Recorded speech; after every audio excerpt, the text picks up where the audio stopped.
Un grand plaisir de nous retrouver, mesdames, messieurs. Bienvenue ici. C'est votre première fois de suivre cette grande émission Débat pour la Nation. Je suis Grammy Clégon. Merci beaucoup à toute l'équipe technique.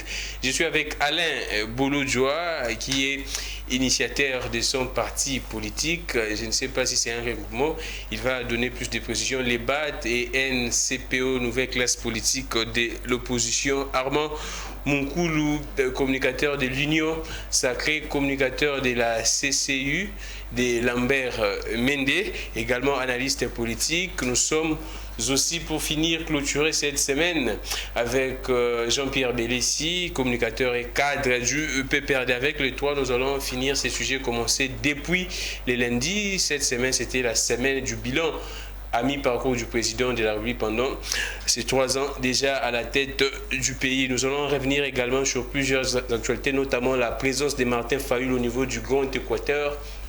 L'espace Équateur, il y a beaucoup de questions que les publics se posent, l'opinion se pose. L'opinion pense que les concepts fief naturel, est-ce que ces concepts a toujours son sens, parce que la façon dont nous voyons les images circuler sur la toile, si ces images sont vraies, l'opinion a réellement raison de se poser cette question, si les concepts fief naturel existent toujours, parce que nous tous, nous savions que Martin Fayulu, son fief naturel, c'est les Bandundu, l'espace Bandundu, mais quand nous voyons, c'est plein.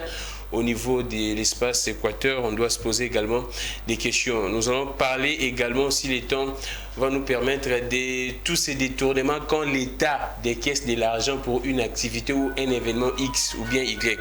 Je commence par Alain Bouloudjoa, les premiers arrivés dans ces beaux plateaux de Perfect Télévision. Alain Bouloudjoa, comment vous allez? Oui, ça va, Dieu fait grâce. En tout cas, merci beaucoup pour l'opportunité. Je salue mes co-débatteurs. Les BAD, c'est un parti politique ou bien... En gestation. Un parti politique en gestation. Exact. Pourquoi en gestation? Parce que... Nous sommes en train d'en créer. Ah, d'accord. Merci beaucoup, Alain Bouloudjoa, et bon week-end également. Merci, pareil. Merci beaucoup. Armand Munkoulou, de CCU, comment vous allez en forme? L'Union Sacrée va bien? Oui, l'Union Sacrée se porte bien. Je salue les co-débatteurs avec moi sur ces plateaux, mais je salue aussi l'ensemble du personnel de Perfect Télévision, avec son directeur général Peter Tiani. Et les dipos. Et les dipos. Qui est le vôtre? Les dipos. Florent Bantampi. Yeah.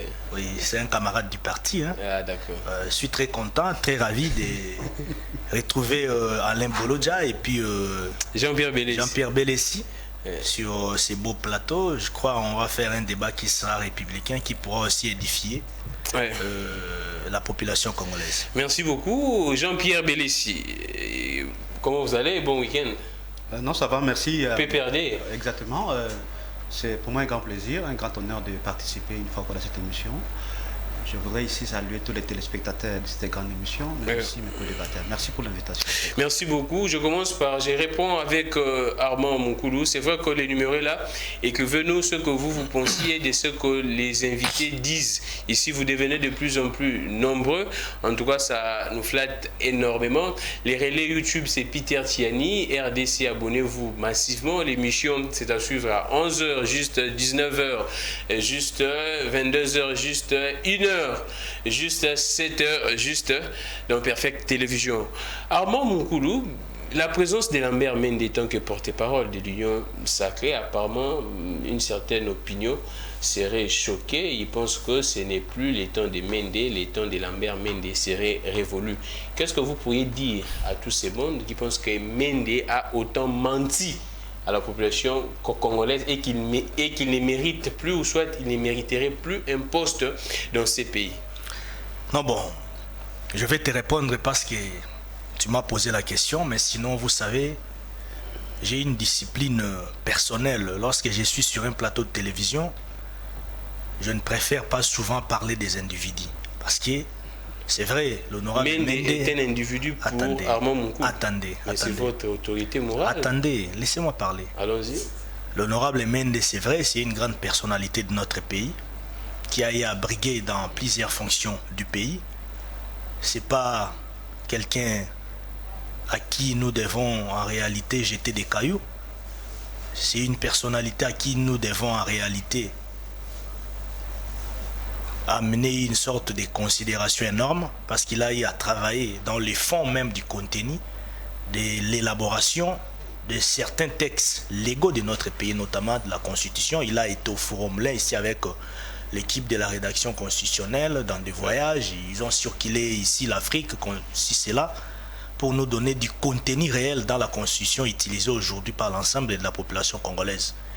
Et partout où il est passé, dans des secteurs qui étaient dans ses attributions, il a eu quand même à travailler comme il se devait. Mais bon, je vais préciser à l'opinion parce qu'il y a des supputations qui circulent surtout sur les réseaux sociaux par rapport à la rencontre qui s'est tenue entre les chefs des institutions avec le chef des regroupements politiques de l'Union sacrée, mais aussi avec la représentation des chefs de groupes parlementaires de l'Union sacrée à l'hôtel du Fleuve, à Fleuve Congo Hotel. En fait, l'honorable Lambert Mende avait joué les rôles du porte-parole, mais c'était circonstanciel. Donc, il n'est pas nommé porte-parole officiel de l'Union sacrée, en tout cas jusqu'à la preuve du contraire. C'était circonstanciel, c'était occasionnel, pour les gens qui ne c'était sous un agrégat. Ce n'était que pour cette réunion. Ce n'était que pour cette rencontre. Parce que c'était une réunion qui était aussi assez importante. Il fallait que l'ensemble des représentants qui étaient sur place là puissent passer à l'échange de vœux, mais aussi qu'ils puissent quand même tabler sur certaines orientations pouvant accompagner l'objectif de l'Union sacrée. Merci beaucoup, Armand. Donc ça n'a rien à voir avec la position est donnée, ce qui est en train d'être relayé sur les réseaux sociaux, des supputations, ainsi de suite. Merci beaucoup. Ce sont des choses qui se racontent. Il n'est pas nommé officiellement porte-parole de l'Union sacrée, bien qu'il en a des compétences. Bon, c'est aussi un citoyen. Et que vous le souhaitez également. Ah oui. C'est votre plaisir et souhait. Il en mérite. Merci personnellement, beaucoup. Moi, je ne verrais pas quelque chose du mal si on les mettrait porte-parole. Merci beaucoup, Armand Moukoulou. Alors, ce n'est pas officiel. Merci beaucoup, Armand Moukoulou. Alain Bolodjo, avec vous, nous prenons la descente. Vous êtes notable au niveau de l'espace Équateur. Martin Fayoulou, au niveau de l'Équateur, on voit les images. Si ce n'est pas un montage, Martin Fayoulou a fait un plein, ce qu'on pourrait voir dans ces images.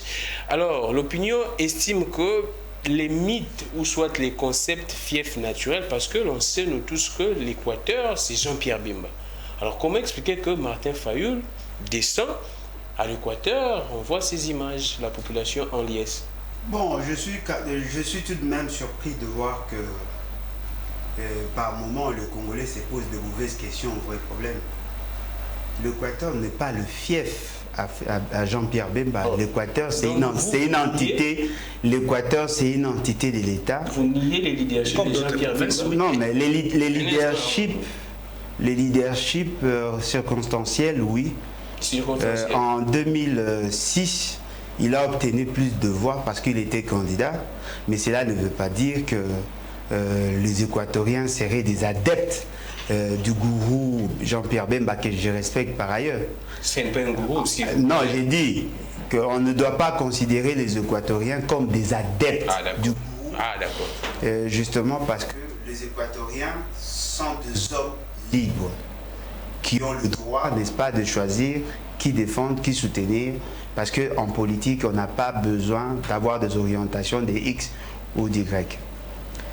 Aujourd'hui, c'est Martin Fayoulou. Demain, ça peut aussi être une autre personnalité. Donc c'est normal pour vous? Non, mais quoi de plus normal? C'est ça, en fait, la vision que nous voulons faire véhiculer. Parce que très souvent, on a voulu faire voir aux gens que là-bas, vous ne pouvez pas y aller justement parce que ça appartient à tel. Non. Nous, Congolais, nous voulons que chaque fois qu'il y a des gens qui veulent se déplacer, qu'ils puissent trouver ces gens d'accueil s'ils apportent une bonne vision, une bonne idée sur le développement du pays. Vous savez, lorsque M. Félix Sekedi est arrivé au Kasaï, il y avait des gens qui venaient justement parce qu'ils voulaient voir la personne de Félix Sekedi. Mais c'est dans le message où il a fauché. Il a voulu faire voir aux gens qu'il était là en tant que Kassaïen.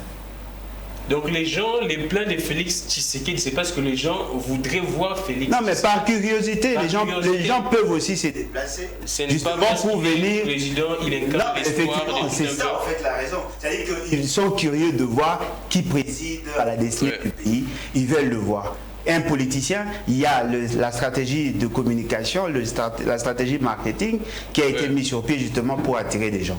Mais ce qui est important, c'est le contenu du message. Voyez-vous, au Kasaï, M. Félix Tshisekedi a dit Machamoumeni. C'est-à-dire qu'il se considère. Non, mais effectivement. Non, mais c'est ça en fait le problème. Il se considère comme Kassaïen. Mais lorsqu'il va arriver à l'Équateur, il va prononcer quelles paroles pour séduire. C'est ça en fait. C'est que moi j'ai aimé dans le contenu, dans le message du président Martin Fayulu. C'est le fait d'avoir insisté sur l'unité nationale. Ah, d'accord. C'est ça le message que l'on doit écouter de la part de la classe politique. N'amenez pas la division. Le grand Équateur n'est pas acquis à la cause d'un parti politique. Tout le monde a la possibilité d'y aller et de voir cet engouement. Bravo à Martin Fayulu, au président Martin Fayulu pour son message, et j'espère que M. Félix Tshisekedi fera de même parce qu'il compte aller à l'Équateur et dans le Grand Band. Merci beaucoup. N'amène pas le message des divisions. Ce n'est pas ce qu'on nous a appris. Là, c'est selon vous en tout cas. Moi, étant que journaliste, j'ai dit à l'opinion et à la population que ce n'était pas un message de division. Ah bon? Alors, Jean-Pierre Bélessi, Martin Fayulu à l'Équateur, il dit clairement que Mbokao et Koufate, ça fait votre bonheur parce que les gens. Il faut préciser pas à l'Équateur, au grand Équateur, mais c'était dans le Mongala. Exactement. Martin Fayulu dit que Mbokao et Koufate, ça vous donne un peu de l'épaisseur, de la joie, parce qu'on disait que c'est vous, les PPRD, qui aviez détruit ces pays. Comment est-ce que vous réagissez? Grand mec, je vous dis merci pour cette question. Je crois qu'il faut déjà commencer par remercier le peuple du Grand Équateur, du fait que il y a une certaine maturité aujourd'hui. Donc vous pensez que c'est une maturité? Exactement, de la population congolaise qui sait maintenant distinguer qui est qui et qui fait quoi. Et vous l'avez mentionné, Grand Mix, c'est que Mbokao Koufate réellement. Hein, parce que donc nous l'avons. Vous appuyez Fayulu? Mais bien sûr, nous l'avons ainsi bien dit d'ailleurs, que le président de la République ne peut pas, en tout cas, tenir ce genre de propos, parce qu'il a été élu pour résoudre le problème de la population. Mais si lui-même, il est en train de créer, en tout cas, un désespoir dans la population congolaise, c'est extrêmement grave.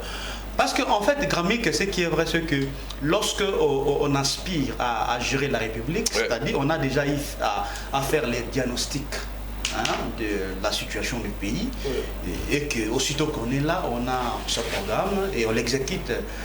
Donc on a ces priorités et que ces priorités-là auront justement un impact sur le véhicule quotidien de la population. Mais malheureusement, le chef de l'État a créé un malaise au sein de la population, parce que déjà le discours aujourd'hui au sein de la population, c'est que Mbokao Koufate.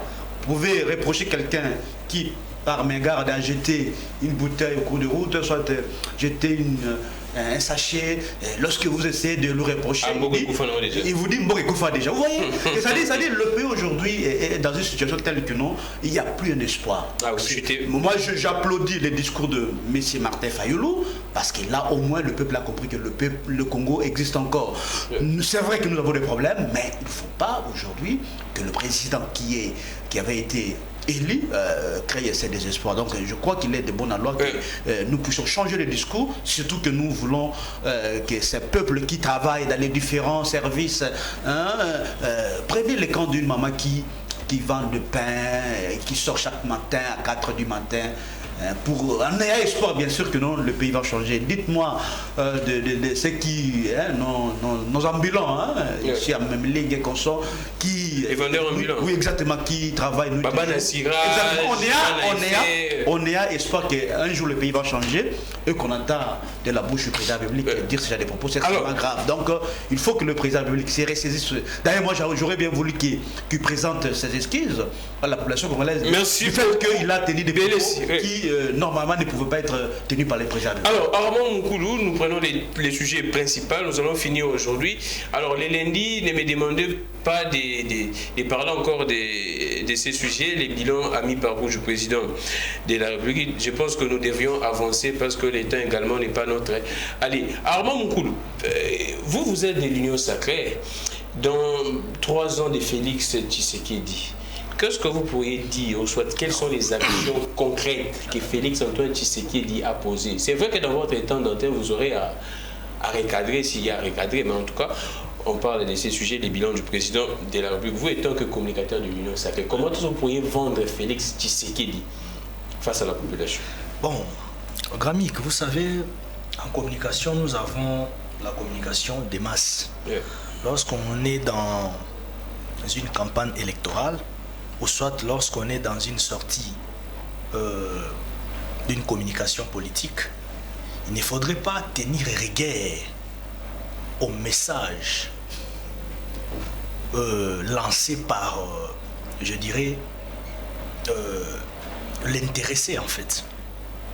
Parce que, vous savez, l'interprétation du message a toujours été relative. Chacun peut interpréter à sa manière. C'est cela aussi le problème. Bon, je comprends, on est en démocratie.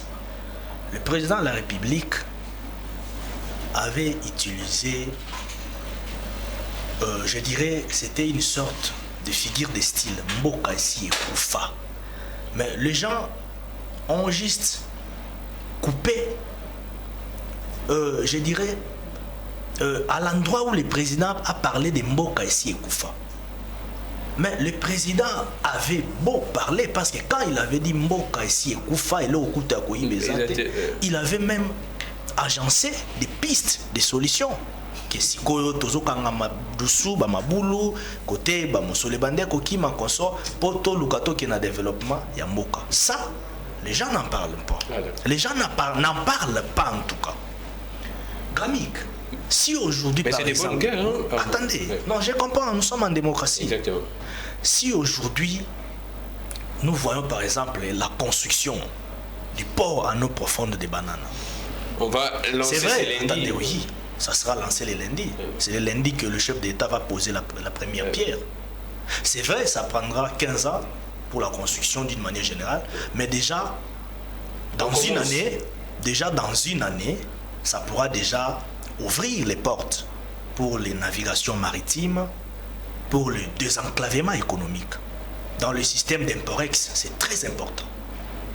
Et ça va nous amener... Imporex, import et exportation. Importation et exportation. Et ça va nous amener beaucoup de l'argent dans la caisse publique de l'État. Estimé à 15 millions de dollars les mois. Ce ne sont pas des choses à minimiser. Aujourd'hui, grâce à la gouvernance de Félix Tshisekedi, nous sommes dans une phase de maximisation des recettes. Ouais. Ça, les gens n'en parlent pas. Mais oui, mon frère, le combat contre l'hémorragie financière, oui, engagé par l'IGF, oui, je te dis, c'est un combat à saluer, à encourager. Aujourd'hui, nous avons même augmenté le budget de l'État. Ça, on n'en parle pas. On voit seulement là où il fait noir. C'est vrai que nous avons dit il y a encore trop à faire. Mais nous devons quand même reconnaître des avancées significatives sur terrain.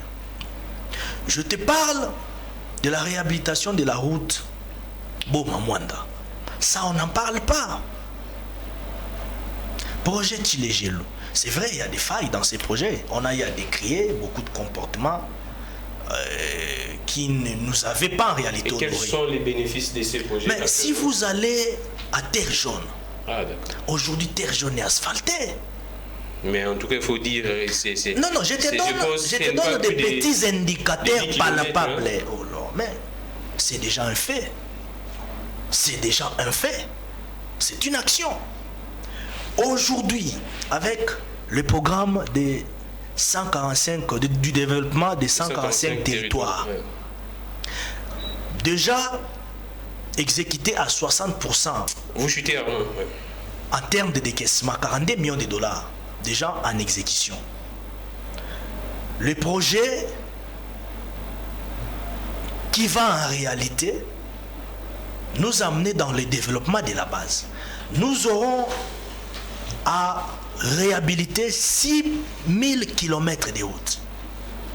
Nous aurons à faire l'entretien de 30 000 km de routes de dessert agricole. Là, ce n'est pas les bilans, Armand.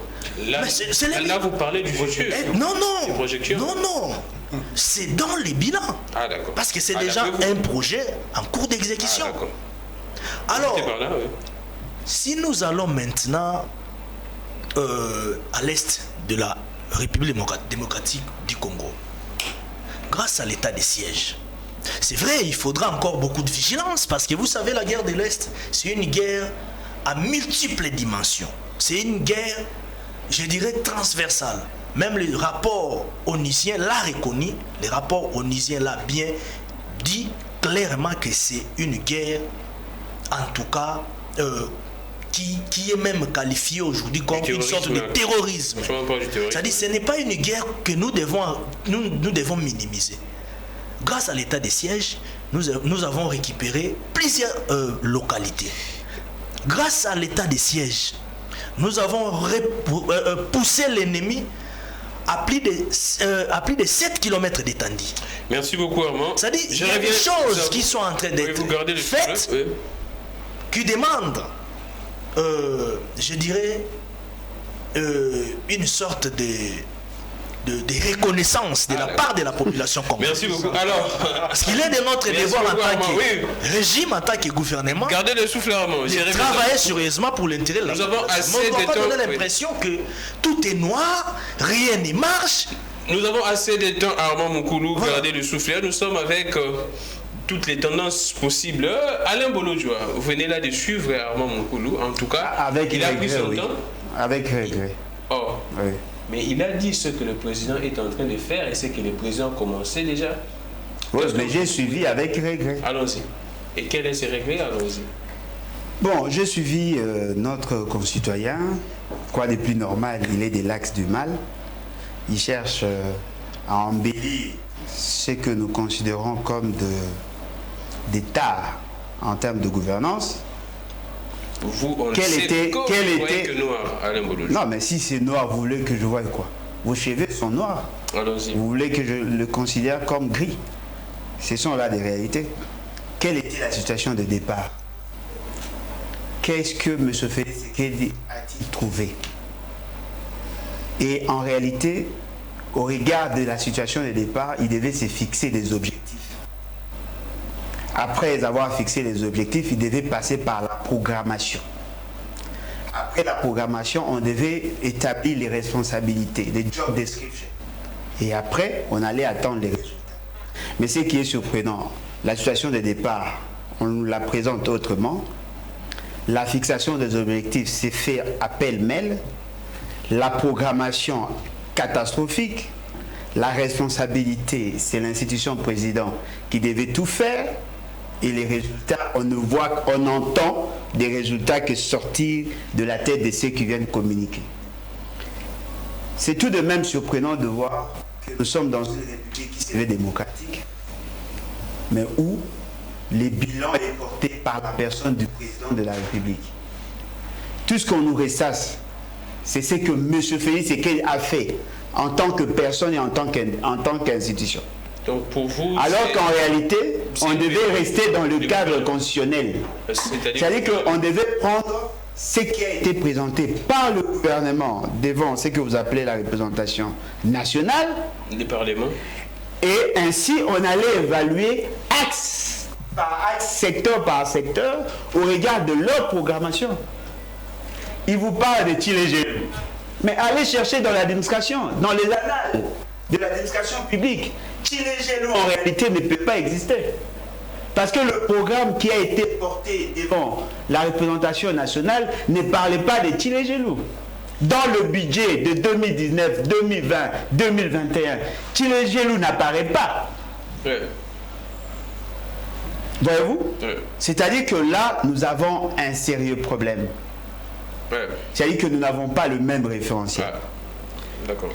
Si M. Félix Tshisekedi pouvait nous dire par son représentant Combien de kilomètres avait-il prévu réhabiliter, construire et combien ont-elles été réhabilités? Oui. Combien d'écoles avait-il prévu de construire et combien il y en a aujourd'hui construites? Oui. Combien d'hôpitaux devait-il réhabiliter et combien avons-nous aujourd'hui? Quelle était la demande en eau potable et combien ont-ils pu apporter? Quelle était la demande en électricité et combien ont-ils donné à la population? C'est ça le bilan. Ah, ne venez pas nous citer des actions en pêle-mêle. Non, voilà, il a construit Terre Jaune. Comment peut-on réduire la fonction du président de la République à une mission qui est dévolue à un gouverneur?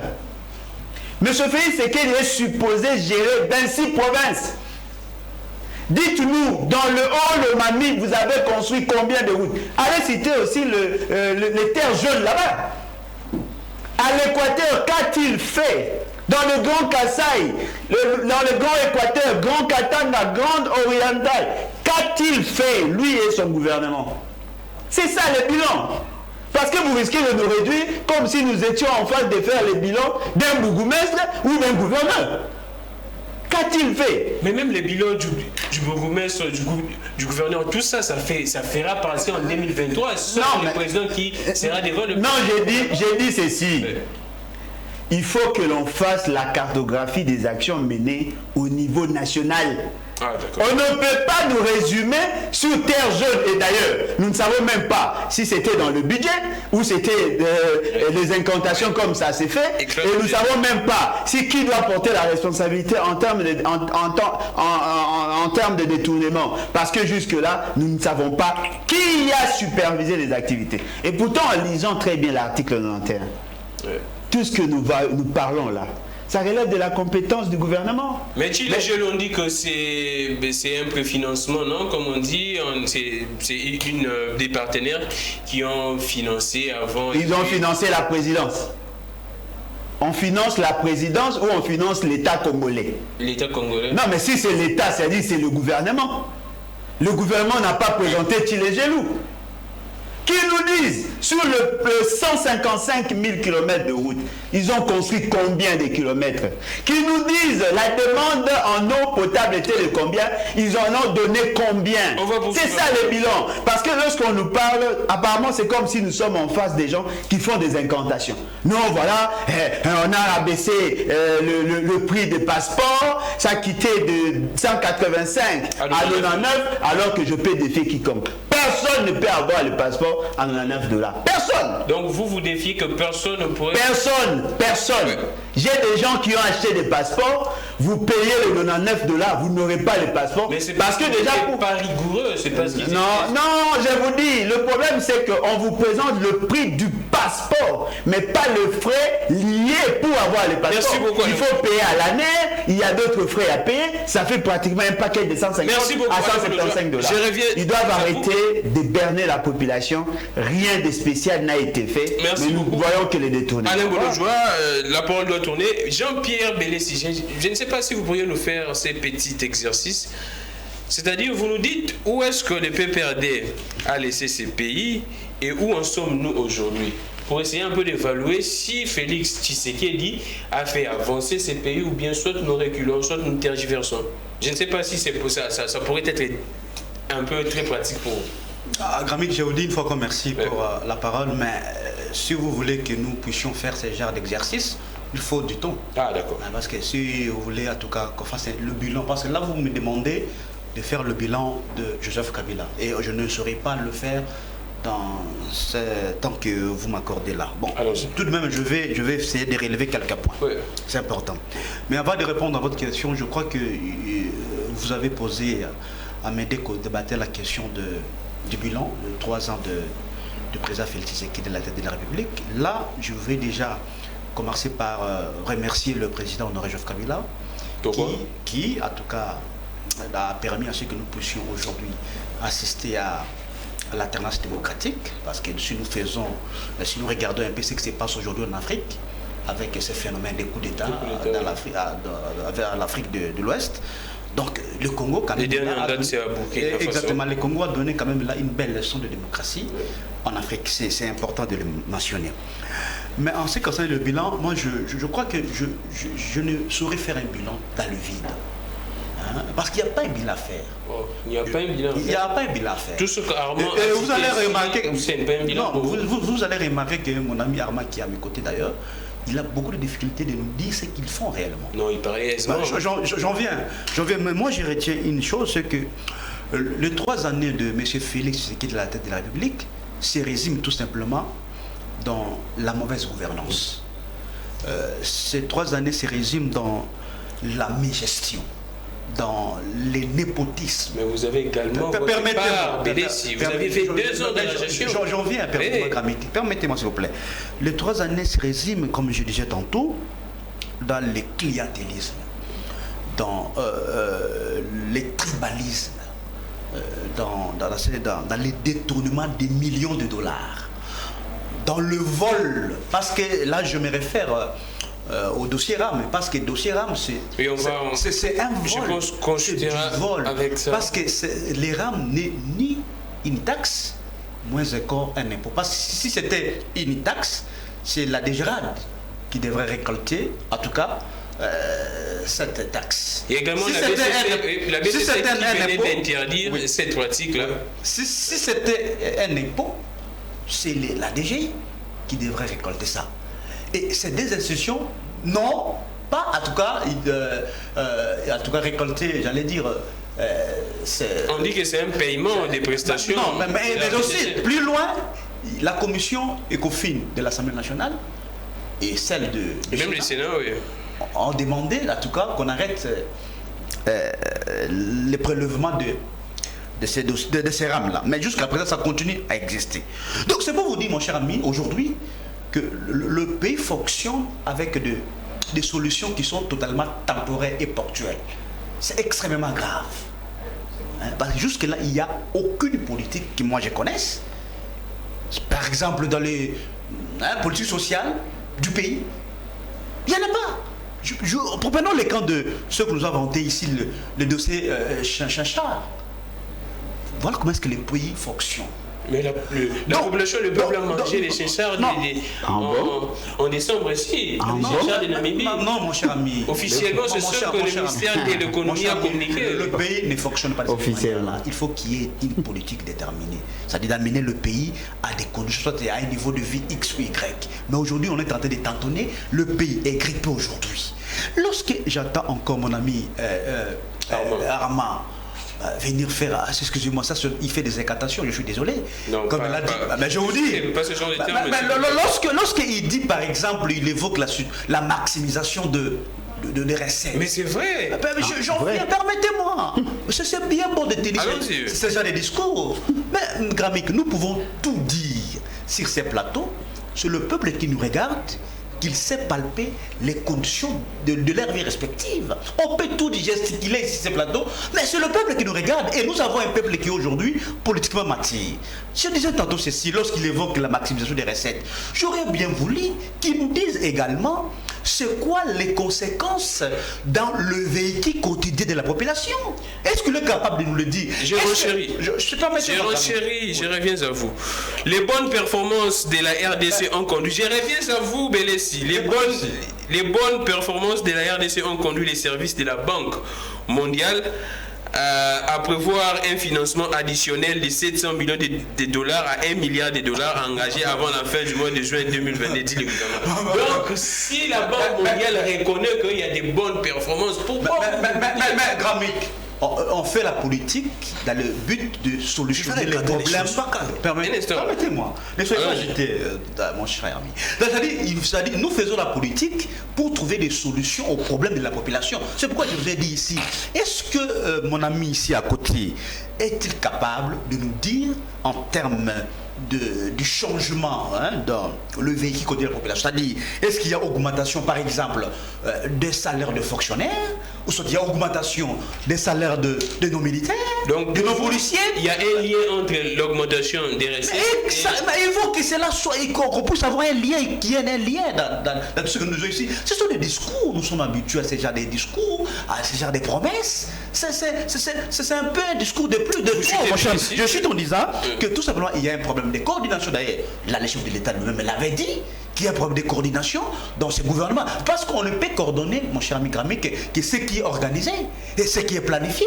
C'est-à-dire, on tâtonne, on ne sait pas là où on amène le pays. Donc, le pays est dirigé aujourd'hui avec des solutions, comme je dis, en tout cas ponctuelles. Il n'y a pas de la coordination, il n'y a pas une boussole, et le gouvernement aujourd'hui nous a démontré qu'en tout cas, en ce qui concerne les conditions de vie de la population, parce qu'on peut faire des statistiques pour voir est-ce que le pays aujourd'hui a avancé, parce que c'est ça la question que vous avez demandé. Soit on avance, on recule. Oui, est-ce que vous avez laissé le pays dans quelles conditions? Mais je vous donne un seul cas concret. Vous chutez par là, je pense. Le président honoré Joseph Kabila, que j'ai salué en passant, a laissé le savon Lecoq à 250 francs. C'est un exemple concret. Mais aujourd'hui, le savon Lecoq coûte 800 francs.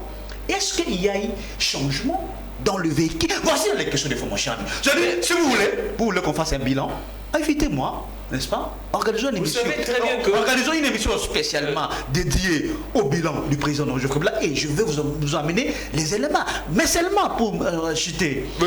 Du point de vue seulement, c'est un acquis énorme que je vais citer ici, du point de vue seulement existence de l'État. Parce que l'État congolais était presque inexistant. Aujourd'hui, nous avons refondé, en tout cas l'État.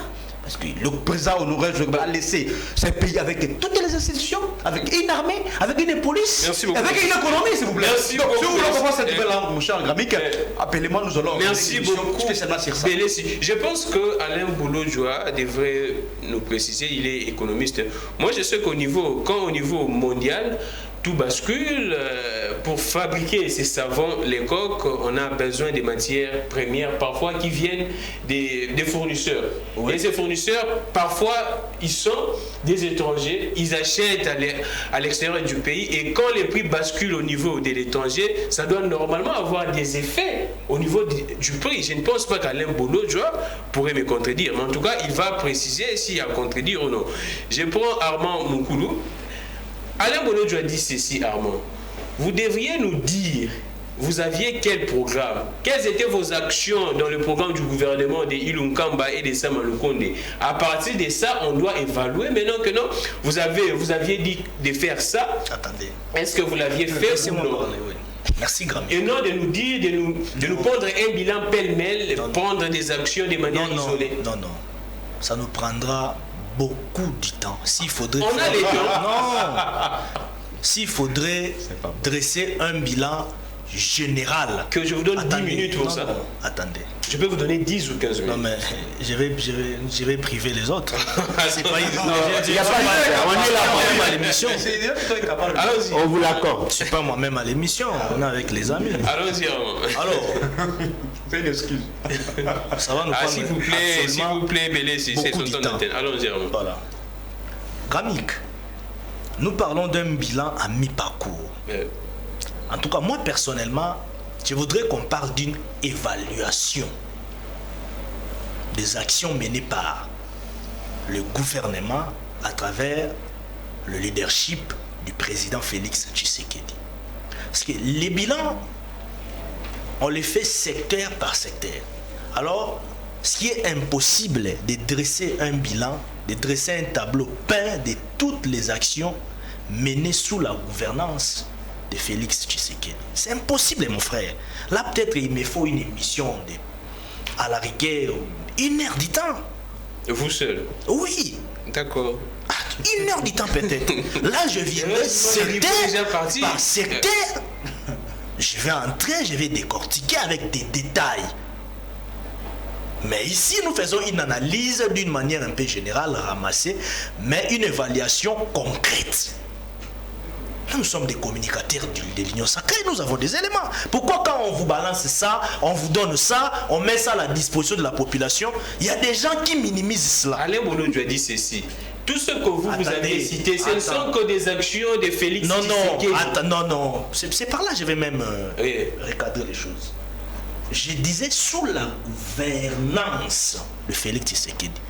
Ce sont des actions de l'État. Qui est lancé par la Non, mais dans un programme gouvernemental, il y a des projets annexes. Ah d'accord. Donc qui fait partie des projets. Il y a des piliers. Et ces piliers-là, il y a des projets qui sont adoptés au Conseil des ministres.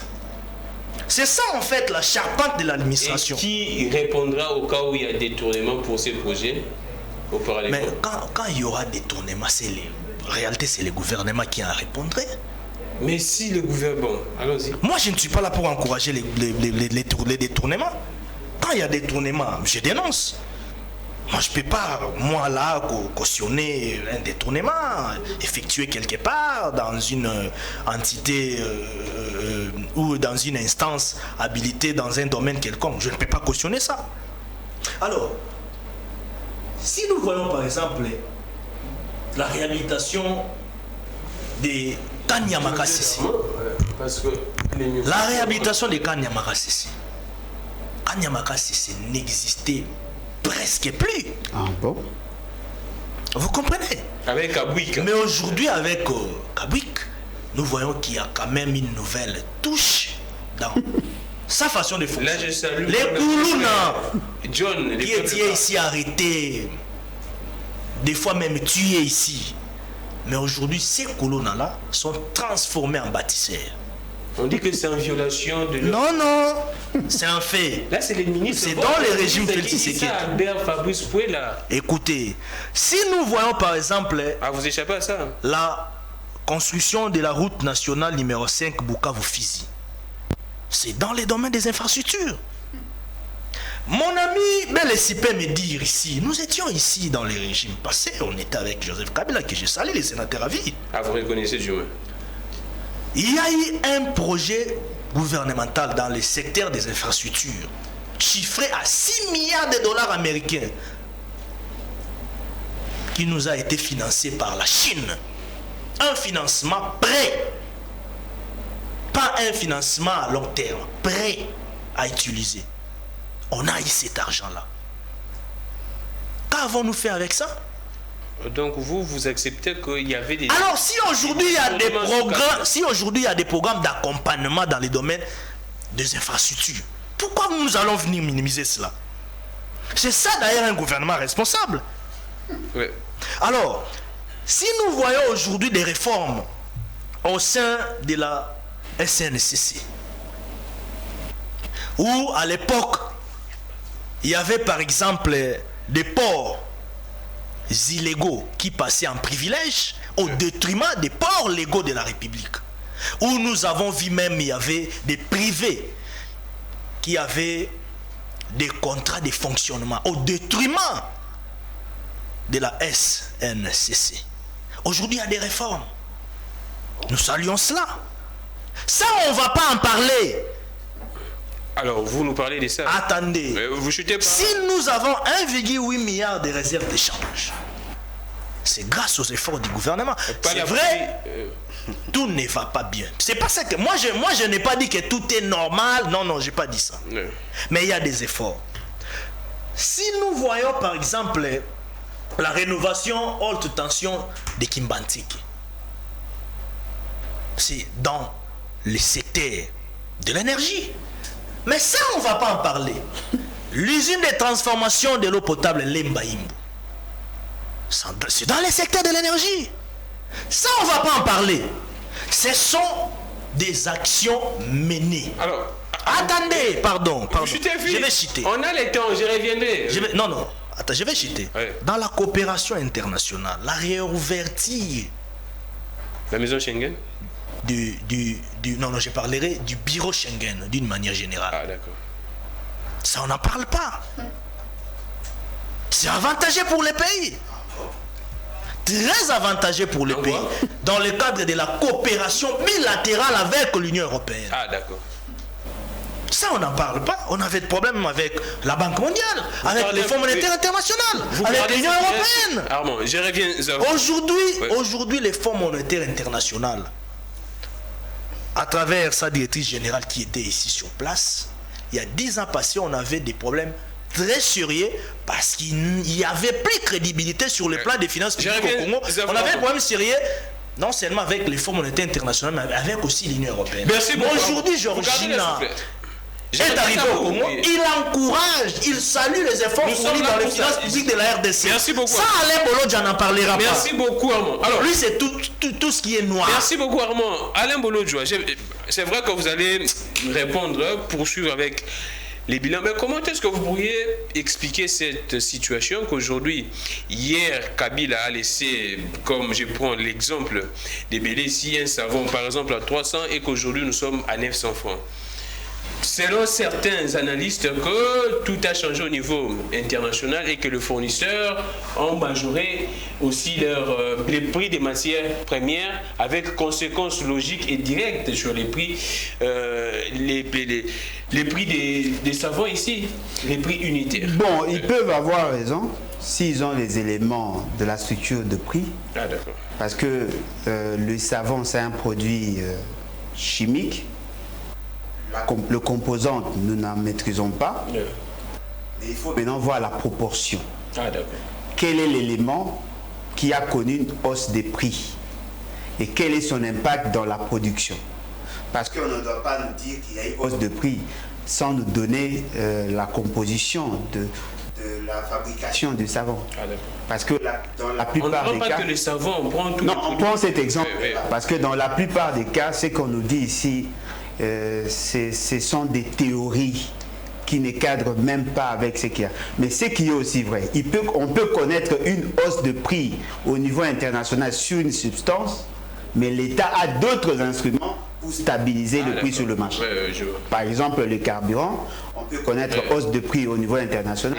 Mais nous avons mis en place un mécanisme justement pour pallier à cette réalité en créant ce que M. Félix, ce qu'elle appelle COP. Donc il y a possibilité que l'État puisse subventionner justement pour stabiliser le prix. Ils ne doivent pas justifier cela sur fond de ce qu'ils donnent comme élément. Ça, ce sont des mensonges grossiers que nous ne pouvons pas accepter. Allons-y.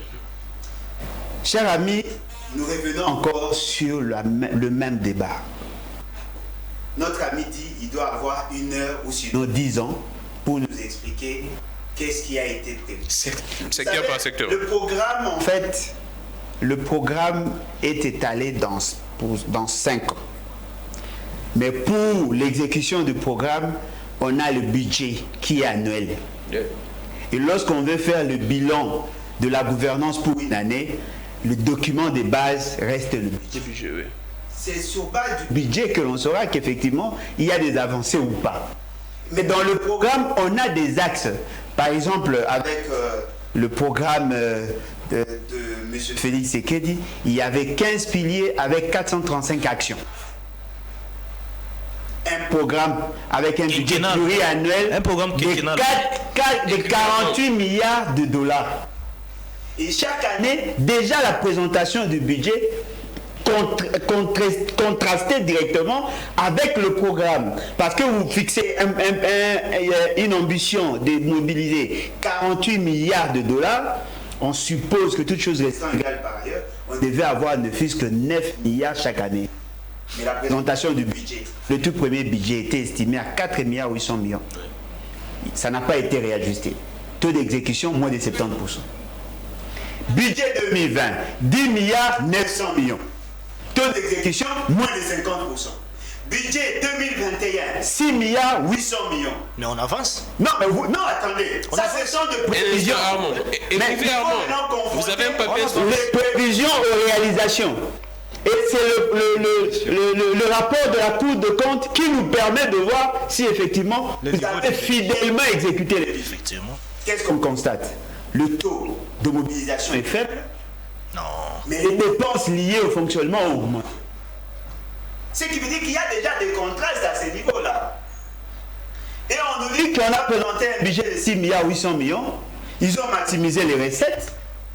Il faut malheureusement les rubriques qui devaient bénéficier du budget de 6 milliards 800 millions, lorsque vous augmentez les recettes, c'est-à-dire que vous dépassez les assignations, en réalité, vous avez la capacité d'exécuter ce qui a été prévu. Ce qui est surprenant, sur les 40% de la retenue à la source ou de la rétrocession, les provinces n'ont pas obtenu 40%, mais plutôt 10%.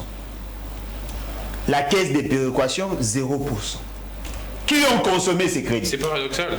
Non mais dites-moi, si vous avez mobilisé, les agents devaient être payés, tous les agents ne sont pas payés, les provinces n'ont pas bénéficié des 40%, les 10% de la caisse de solidarité n'a pas été consommé, et ce qui est surprenant, le projet qui devait être financé par le fonds mobilisé n'a pas été financé. Dites-moi, vous avez maximisé les recettes où et comment? Il y a des projets annexes qui sont... Non mais ça c'est encore...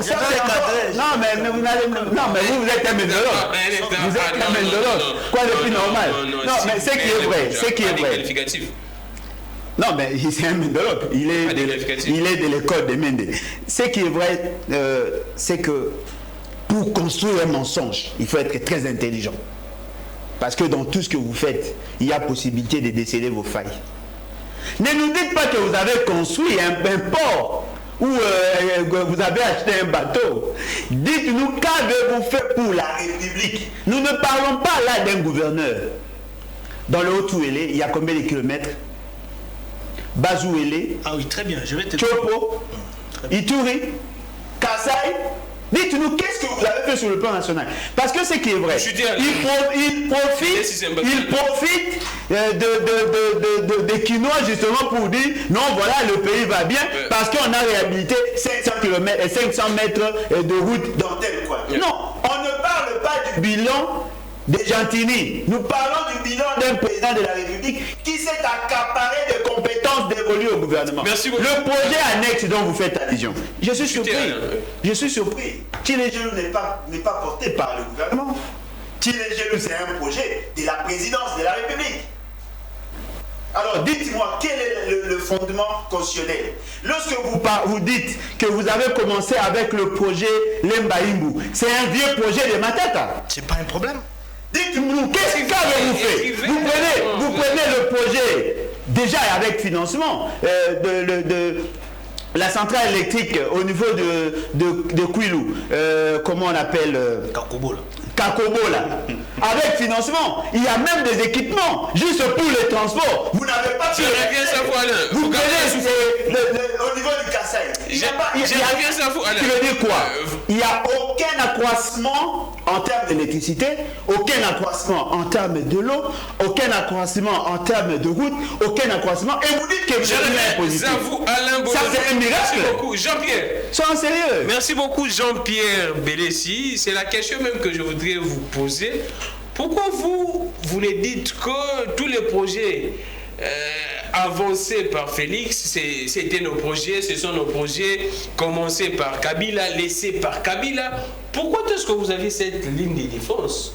Parce que pourquoi ne pas reconnaître mais parce que c'est vrai. La matérialisation de Félix? C'est parce que c'est d'abord c'est vrai. Tout ce que vous dites là, ce sont nos projets que nous avons laissés. Donc, je vais y revenir. Allons-y. Mais vous savez, vous allez remarquer que votre invité, il a beaucoup de difficultés de répondre. Et votre ami également. Exactement, ça je le sais, n'est-ce pas? Il a beaucoup de difficultés de vous répondre à vos questions. Hein? Il tient un discours projecteur, c'est-à-dire il est toujours dans les projections. Et pourtant, on vous demande de nous dire, pendant les 3 années, qu'est-ce que vous avez fait? Dites-nous en termes de réalisations faites sur le terrain. C'est ce qu'on vous demande tout simplement. Vous êtes en train d'évoquer des projets qui sont peut-être, comme vous l'avez dit ici, qui va prendre 15 ans. Mais soyons sérieux, mon cher ami. Donc le problème ici, mon cher ami. Non, attendez. Non, mais les lancements d'un projet n'est pas un résultat. Nous sommes en train d'analyser, soit de parler du bilan des 3 ans de sécurité du pays. Donc c'est circonscrit dans le temps et dans l'espace. C'est ça. Alors, il y a un véritable problème. D'abord, le problème, c'est quoi, M. Grammy? C'est qu'il y a un problème de vision déjà au sein de l'Union sacrée. Donc, vous pensez que tout part de là? Il n'y a même pas une vision. C'est ça le péché. C'est ça le péché originel de l'Union sacrée. Donc, un problème de vision. Nous ne cesserons jamais de le dire. Et nous l'avons dit que l'Union sacrée, c'est un conglomérat d'opportunistes, tout simplement. Ils sont venus pour, en tout cas, jouir de la manne, des choses dans la mangeoire, comme on le dit souvent. C'est-à-dire ici, mon cher ami, Gramy, que nous pouvons, comme je l'ai dit d'ailleurs, nous pouvons tout dire ici, sur ces plateaux, c'est le peuple qui parle les réalités. Et ce peuple-là a senti un changement dans quel domaine de la vie nationale? Est-ce que mon ami ici à côté, est-il capable de nous dire dans tel domaine il y a eu ça? Il ne peut pas nous dire. Il est là, il est en train de gesticuler pour dire non, on est en train de travailler. Et non, mon cher, donnez-nous les éléments. Mon cher ami, lorsqu'il dit tantôt encore, il se félicite d'ailleurs de l'augmentation des recettes encore, ou soit du budget national. Mais s'il ne sait pas peut-être que si vous prenez le fonctionnement tout simplement des institutions de la République, ça vous prend pratiquement 70% du budget national. Et vous allez remarquer que il y a des dépassements budgétaires des institutions de la République, notamment le président de la République. Il se distingue dans les dépassements budgétaires de 1000%, s'il vous plaît. C'est extrêmement grave. Parce que la loi des finances, c'est une loi. On doit normalement respecter cette loi des finances. Et tout dépassement doit être justement justifié. Mais il y a des dépassements qui se font dans les différentes institutions qui n'ont pas de soubassement. Voilà. Et aujourd'hui, avec 30% du budget qui nous reste, qu'est-ce qu'on peut bien faire? Et d'ailleurs, moi j'avais entendu un discours selon lequel qu'on allait réduire les trains de vie des institutions. Mais jusque-là, où sommes-nous avec ces discours-là? Donc c'est pour vous dire, mon cher ami Gramy, qu'aujourd'hui il y a un véritable problème, c'est que nos amis fonctionnent, ils nous t'attendent, c'est un gouvernement qui t'attend, parce qu'il n'y a pas une boussole, il n'y a pas une politique cohérente en termes de projection, en termes de, j'allais dire, un programme chronométré et chiffré, il n'y en a pas. Donc c'est pour vous dire, je suis en disant, tout simplement que non, les seuls moyens qui nous restent aujourd'hui, c'est qu'il faut que nous allions vite aux élections. Et que l'Union sacrée, c'est une parenthèse que nous allons fermer très vite. Parce que de par la gestion de la République, c'est en tout cas tous ceux qui y sont, donc nous ont démontré déjà leurs limites. Et que le peuple congolais doit être prudent, surtout pour les élections de 2023, en fait que nous puissions avoir des personnes qui sont même en mesure de changer ce pays. Parce que ce pays peut être changé. Parce que si nous faisons une étude comparative, je cite par là, soit des conditions dans lesquelles le président honore comme il avait pris ce pays, et les conditions qu'il a laissées, donc il n'y a pas de chose. Donc si seulement qu'il avait pris, n'est-ce pas, ce pays dans les conditions qu'il avait laissées, on serait déjà loin, dans 3 ans. Là, vous rejoignez le discours de Papi Tamba. Bon, alors, non, mais c'est ça la vérité tout de même. Merci beaucoup. Armand, je pose ma question. Qu'est-ce que vous pourriez dire à cette population qui constate que pendant vos 3 ans, la justice, en tout cas le président l'a même si bien dit qu'il reconnaît que la justice est instrumentalisée, ses proches instrumentalisent la justice. On dit également que c'est un régime de dépassement budgétaire. Depuis que Félix Tshisekedi a pris le pouvoir, chaque mois il n'y a que des dépassements au niveau de la présidence, du gouvernement, les parlements, ainsi de suite. Vous prenez également la corruption, ou soit on prend les tout, la corruption, l'impunité. Il y a des ceux, là, ça entre dans la justice, mais il y a des ceux qui étaient condamnés, libérés. Vous prenez les tout, qu'est-ce que vous pourriez dire à la population? Comment est-ce que vous défendez, soit vous argumentez sur ça? Non, on est en train d'analyser, nous sommes intellectuels. Gramy, je voudrais attirer l'attention de la population qui est en train de nous suivre en ce moment ici, à toute l'opinion nationale et internationale, qu'on ne peut pas développer un pays si immense comme la RDC dans 3 ans. C'est impossible. Personne ne l'a dit. Un instant, Limbolo. Vous donnez l'impression, malheureusement, vous donnez l'impression qu'il faudrait que Félix Tshisekedi transforme notre pays, je ne sais pas, en France dans 3 ans. Malheureusement, c'est ça l'impression que vous donnez. Armand Moukoulou. Un instant. Attendez. Je vous relance. Non, attendez. Je vous relance dans ce que vous venez. Je vous relance dans ce que vous veniez là de dire. Donc, n'est-ce pas, je suis en train d'agencer les idées. Je vous relance. Armand, donc, vous conseillez à Félix Tshisekedi en 2023, quand il sera face au peuple, de dire que non, ça serait impossible de développer ces pays dans 5 ans. Ça, c'est une réalité technique.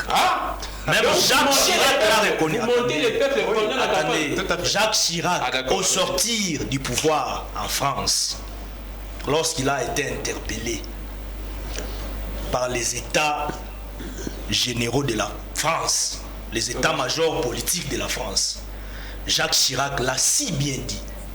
Il est tout à fait impossible pour parler d'un développement durable et intégral d'une nation dans 5 ans. Il faudrait au moins 15 ans. Là, c'est Jacques Chirac. Est-ce que nous sommes déjà dans les développements? Parce que Jacques Chirac n'a pas pu même amener la France à atteindre les sommets du PIB voulu dans son mandat. Un instant, Armand. Non, je donne un exemple. C'est un parallélisme dans les développements, parce qu'avant d'arriver dans les développements durables, on doit d'abord arriver dans le développement. Nous sommes d'ailleurs un pays sous-développé. Allons-y. Et ça ne date pas d'aujourd'hui. Grammic, on n'est plus un pays producteur. On ne produit même plus. Ah bon? On est à plus ou moins 5% des productions locales. Ce qui n'est pas normal. Or, en 1960, nous étions à plus de 60% des productions locales. Après, on a eu sa réalisation en 1970. On a eu l'époque des pillages. Faites les bilans, Armand. Ainsi de suite. Grammic. Attendez. Grammic. Mon ami Bélessi parle de la Cour des comptes. Heureusement, parce qu'aujourd'hui, c'est dans le régime Tshisekedi que la Cour des comptes a réellement retrouvé son rôle. La Cour des comptes. La Cour des comptes aussi a retrouvé son rôle. Elle a aussi réhabilité. C'était en fait une institution qui n'avait plus de la valeur dans le domaine de son fonctionnement. Il s'est contredit. La Cour des comptes, dans son rapport de décembre 2021, nous parle de 60% des assignations, contrairement à 5 ans passés, où les assignations étaient en dessous en fait, des 20%. Vous comprenez? Alors, quand moi je parle de la maximisation des recettes, c'est avec ces maximisations, cette maximisation des recettes, que nous aurons maintenant à canaliser ces fonds dans des projets importants pour le développement de la RDC. Ah bon? C'est comme ça que l'État doit fonctionner. Laissez-moi parler. Après lui, c'est vous, Goulojo. Laissez-moi parler. Il a dit dans les domaines de la construction, nous n'avons rien fait, tout qu'on soit en train de faire des incantations. Mais non. Moi, je suis en train de faire une analyse objective.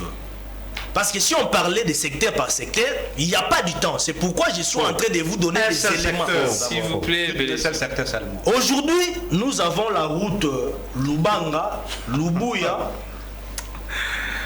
dans la province de Haut-Ouélé. Vous avez parlé. Non, parlez-moi de Ituri, parlez-moi de ceci, c'est là. Là, c'est à Haut-Ouélé. Donc ici à Kinshasa. Nous avons l'axe routier Nyanya-Iziro. Oui. Construite. Oh, mais oui. Papa. Un instant. Non. Tout ça pour vous. Vous ne voyez pas ça. Vous voyez, c'est moi qui Kinshasa. Un instant.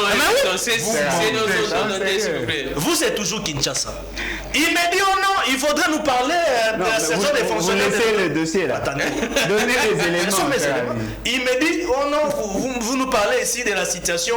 Dites-nous par exemple, dans le domaine de la fonction publique, on a ajouté quoi dans les salaires des fonctionnaires de l'État? Ajouter, c'est bien bon. Mais à l'époque, on avait ajouté combien? Soyons quand même sérieux. Oh, donc vous Aujourd'hui, attendez, nous avons 22 870 fonctionnaires de l'État, nouvelle unité. Non mécanisés. Aujourd'hui, ils sont mécanisés. Et ils ont été payés. Ah bon? Ils ont eu 4 mois de leur salaire. Quand? Ah bon? 4 mois de leur salaire. Ah bon? Mais je t'ai dit, allez poser la question. Poser la question à qui? Posez la question à tous les fonctionnaires. C'est par là que je salue le VPM Liao. Payer quand? La question que je vous pose. Mais déjà la banque. Quand la paye a déjà commencé, vous ne comprenez pas. 4 mois, on est au mois de février déjà. Ils ont été au maire, papa. Moi, attendez, les mois de septembre, octobre, novembre, décembre, ils ont eu ça. Ah d'accord. Ah bon? Ils ont eu ça, mon frère. Dans Mon quel frère secteur, ami. quel Ils ministère? nous suivent en tout cas. Je vous parle de la fonction publique. Non, mais la fonction publique est complexe. Oh, papa, les fonctionnaires de l'État. Non, mais ils sont dans Tous les ministères Confondus. fonctionnaires de l'État confondus. chutez, Armand. 22 870 Vous chutez, fonctionnaires de l'État, nouvelle unité non mécanisée pendant plusieurs Armand décennies Moukoulou. passées. Aujourd'hui, ils sont mécanisés. Armand Moukoulou. Ce sont aussi des avancées. Armand Moukoulou, vous n'êtes 440 bis Transco. C'était un Pardon? projet gouvernemental. Aujourd'hui, on avait eu ça. Ah, merci, Ah, mais oui. merci Chiba. Mais c'était un programme de l'État. Ce n'était pas un programme individuel qui appartenait à une personne. Vous chutez, Armand. Pour vous, tout ça, ça vous dit absolument rien. Armand, je voulais à ce que vous puissiez dire, expliquer à la population qui pense que la justice ne marche pas dans vos 3 ans, les dépassements budgétaires et la corruption. Vous ne volez que de l'argent. Il faudrait d'abord comprendre une chose. Le pays était à quel niveau? J'ai pas de Lorsqu'il corruption. Attendez. Mais c'était déjà une hémorragie qui avait déjà atteint, je dirais, un niveau qu'on ne pouvait même pas imaginer. Donc vous continuez comme ça? Non. Vous volez des... Non, ce qu'il faut faire, moi, à mon humble avis, Ce que il faudrait... vous aviez fait, pas ce qu'il faut faire. Non, ce que vous avez déjà fait en termes pour lutter contre la corruption. Mais, Gamik, attendez, bon, je vais parler un peu terre à terre. Gamik, est-ce qu'à l'époque, nous avons connu des hautes personnalités de notre pays se retrouver devant la barre? Elles sont où ces hautes personnalités? Mais au moins, il y a une volonté. Merci beaucoup. Au moins, il y a une volonté. Comme qui? Mais ils sont nombreux, je ne citerai pas des noms. Nous avons vécu des procès ici. Ah oui, je ne citerai pas les noms. Merci beaucoup. Au moins, il y a une volonté. Merci beaucoup, Armand. Oui. De mener à bon port des actions majeures dans le secteur judiciaire. Ouais. Mais ça ne suffit pas. Il faudrait qu'il y ait par exemple des réformes. Merci beaucoup, Armand. Il faudrait qu'il y ait par exemple des réformes dans les instruments juridiques du pays, ainsi de suite. C'est par là même, j'étais en train de saluer l'initiative, sinon boostée par le chef de l'État du recrutement des nouveaux candidats qui vont passer un test pour être nommés magistrats sur ordonnance pénale. Parce qu'avec l'étendue que nous avons ici de notre pays, merci beaucoup. Je ne vois pas 3000 magistrats. Merci beaucoup, dans tout l'état. Merci beaucoup. Alors, Alain Bolojua, nous sommes à la fin. Vous avez le temps, en tout cas, si vous pourriez poursuivre avec les bilans de Félix Tshisekedi, mais on parle également de l'Est. Je ne sais pas si vous aviez cette information. Le Parlement ougandais a bloqué les financements si je pourrais dire, de ces militaires qui sont en train d'opérer ici en termes de la mutualisation des forces. La question que je me pose, l'effet de bloquer les financements, est-ce la RDC ne pourrait pas prendre la relève pour essayer de financer cette mutualisation? Un instant, ou bien c'est fait sciemment parce que Kaguta Museveni constate que ça pourrait les salir, soit c'est déjà un échec, il faut trouver la Libye pour faire les retraits de sa troupe. Bon, en tout cas, moi avec M. Félix Tshisekedi, je ne suis pas surpris, justement parce qu'il se pose de mauvaises questions aux vrais problèmes. Et fort malheureusement, lorsqu'il envoie ses lieutenants venir les défendre, par moments, il se laisse emporter. Je connais cette route, Nyanya-Isiro, 232 km. J'ai vécu là-bas. Vous n'avez rien construit. Rien du tout. Vous devez arrêter.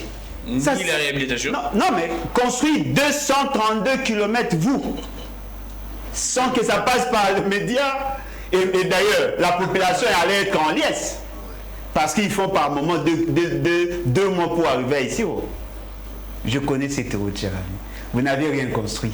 Arrêtez d'amener vos fantasmes, de chercher à redorer M. Félix Tshisekedi. Votre gouvernance ne vaut absolument rien. Justement parce que vous n'avez même pas un document de base. La vision... Non, vous n'avez rien. Vous naviguez à vue. Il n'y a rien. Naviguer à vue. Non, mais effectivement, parce que... Le gouvernement Sama Lukonde avait déposé le gouvernement le plus irresponsable. Sama Lukonde avait déposé le programme gouvernemental ensemble. Mais ce programme n'est pas exécuté. Validé. Mais vous n'avez même pas cité un seul projet de ces programmes. programme. Citez-moi ne fût-ce qu'un seul projet. Parce que Tchilégelou n'est pas dans le programme. Voyez-vous? Ce qui est quand même très surprenant, il nous dit ils ont Pour toi, les projets de construction des dessins écoles. S'il vous plaît, Armand. Nous avons déjà eu de combien d'écoles? Les projets de construction des dessins écoles là. Dessins écoles. Le programme dans le programme qui est dessins écoles. Mais vous voulez que je vous dise? Nous avons déjà s'il vous plaît, Armand. Nous avons déjà à réhabiliter sans école. S'il vous plaît, Armand. Nous avons à construire 40 écoles. Vous avez réhabilité où? S'il vous plaît, Armand. Sur toute l'étendue du territoire national. S'il vous plaît, Armand. Est-ce que vous savez comment l'État fonctionne? Vous ne pouvez pas prendre les dépenses qui sont prévues pour 2019 et vous l'exécutez avec le budget 2020. Lorsque vous dites que le Congolais, les fonctionnaires ont été payés, 22 000 fonctionnaires ont été payés au mois de janvier. On leur a donné le mois d'octobre, novembre, décembre, et septembre, octobre, novembre, décembre et janvier. C'est du mensonge. C'est du mensonge. Ça allait impacter de manière substantielle. Mais ça impacte. Non mais personne n'en parle. Il n'y a que vous. Ça c'est la mythologie. Non. Arrêtez ça. Arrêtez ça. Les gens qui nous suivent savent que ce que vous dites c'est du mensonge. Ce n'est pas du mensonge. Et ce n'est pas sérieux. C'est une réalité. On vous pose la question ici. On vous pose la question ici par rapport à la justice. Vous n'avez pas donné la réponse. Votre chef, le chef de file, votre chef, votre autorité dite morale, a dit que la justice était corrompue. Il a reconnu qu'effectivement, il y avait l'implication de membres de son cabinet dans les décisions de la justice. Il y a des gens qui en sont victimes aujourd'hui. Vous n'en parlez pas. Et par rapport à la question de l'Est, vous avez dit ici à la population que vous avez maîtrisé avec l'état de siège. L'état de siège a échoué, vous avez fait recours à l'Ouganda. Aujourd'hui, il y a un problème de financement. 26 millions de dollars que l'Ouganda demande à son Parlement, le Parlement a refusé. Ils vont essayer de faire des coupes par rapport au budget de l'armée. L'état de siège est un financement. S'il vous plaît, cher ami, est-ce que vous savez pourquoi le gouvernement a financé l'état de siège à une dimension de 134 millions de dollars? Ça, tu le sais, c'est faux. 134 millions de dollars américains financés pour l'état de siège. Messieurs, c'est faux des efforts. C'est faux. Oh là, voilà. Ça, c'est du fantasme. Non, mais attendez. Vous chutez, ça, c'est faux. Les fournisseurs n'ont pas été payés. Il y a un problème d'équipement. Vous savez que la plupart de nos militaires sont touchés par la tête. Et vous savez pourquoi? Parce qu'ils n'ont pas de casque. Est-ce que vous savez qu'il y a un problème de carburant dans la partie là où il y a des opérations? Est-ce que vous savez qu'ils ont un problème d'engin? Des équipements, ils n'ont pas d'équipement. Ce que vous dites ici, ce n'est pas ce qui sévit. Merci beaucoup. Avant que l'on commence l'émission, j'ai parlé avec quelqu'un qui est là-bas. Merci beaucoup. On nous donne des informations. Merci beaucoup. Merci beaucoup. Arrêtez de mentir. Merci beaucoup. Jean-Pierre. Oh là là. Oh là là. Vous voulez il faut arrêter avec ça. S'il vous plaît, Armand, vous dérangez avec ça. On ne peut pas vous laisser. Vous avez échoué lamentablement. S'il vous plaît, Armand, s'il vous plaît. Jean-Pierre, j'ai fini par vous. La question de l'Est, vous êtes également notable. De là, aujourd'hui, un problème de financement. Qu'est-ce que nous pourrions faire avec cette mutualisation? On laisse ou bien la RDC peut prendre la relève? Merci Gramik. Je crois qu'il y a un dicton qui dit mentez, il y restera toujours quelque chose. Et je suis convaincu que mon ami Armand fait l'objet du sarcasme de la population qui nous regarde. Je suis convaincu. Gramik, vous avez évoqué ici la justice. Il a esquivé cette question-là. Parce que ce qui est vrai aujourd'hui, nous avons une justice spectacle. C'est-à-dire tout ce qui se passe aujourd'hui au sein de cette justice, c'est extrêmement grave. Parce que vous avez évoqué des cas ici précis, notamment le cas de projet 100 jours. Et tous ces mondes qui avaient été arrêtés aujourd'hui, ils sont en tout cas dehors. Ils sont dehors. Ça, c'est quel type de justice? Et d'ailleurs, vous l'avez dit ici, que le chef de l'État lui-même avait reconnu qu'il est au courant, hein, que ses conseillers étaient en train de influencer la justice. Et quand tu fais, il ne peut pas tout simplement se mettre là, dans une position de celui qui dénonce. Parce que lui, on l'appelle le magistrat suprême. Est-ce que... Parce qu'il a évoqué la volonté ici, mais la volonté, ça ne suffit pas. Il faut qu'il y ait des sanctions. pour permettre à ce que nous puissions justement avoir une justice qui soit indépendante et impartiale. Mais malheureusement aujourd'hui, nous avons une justice qui fonctionne à double vitesse. Une justice qui suit, qui regarde des colorations politiques tout simplement. C'est extrêmement grave. La question de l'Est, mon cher ami, c'est important d'ailleurs. Je suis de là un peu. Vous chutez. Exactement. Mais mon cher ami, je suis désolé d'abord du fait seulement qu'on a fait appel à cette armée ougandaise. N'oublions pas aussi facilement l'histoire, mon cher ami. La guerre des sujets à Kisangani. L'Ouganda a été condamné de nous payer 10 milliards de dollars par rapport à ce qu'il y a eu comme massacre, tuerie à Kisangani. Et ces victimes-là, mon cher ami, réclament toujours la réparation. Parce qu'il y aura... D'ailleurs, je venais à peine de visiter ce cimetière-là à Kisangani. N'est-ce pas? Ces victimes-là aujourd'hui réclament réparation. Parce que je ne cesserai jamais de le dire, il n'y aura jamais de paix sans justice ni réparation. Merci beaucoup. Aujourd'hui, l'Union sacrée, le président Félix fait appel au bourreau d'hier, mon cher ami. C'est extrêmement grave. Et je pense que Félix Tshisekedi sera jugé par l'histoire. Merci beaucoup, Jean-Pierre. Et par les peuples. Une seconde, en tout cas, je sais que vous avez à réagir. Une seconde. Bon. Une seconde. C'est énormément grave lorsque mon ami Belessi ne reconnaît pas les efforts du gouvernement. Dans quel secteur? C'est vrai. Dans quel secteur? Moi je suis pas parce que c'est lui qui avait commencé. Non, je conclue. Moi je ne suis pas de ceux qui acclament, ceux qui applaudissent à tout moment, même s'il y a des choses qui ne marchent pas dans un secteur donné. Moi, lorsqu'il s'agit de dénoncer, je dénonce. Quand il y a des détournements, je le dis parce que les détournements ne datent pas d'aujourd'hui. Ce sont des anti-valeurs. Merci beaucoup. Merci beaucoup. Ce qu'il faut faire, vous aviez déjà dit des réformes. Ce qu'il faut faire, il faudrait qu'il y ait des réformes. Merci beaucoup. Dans la ne vous faites pas répéter.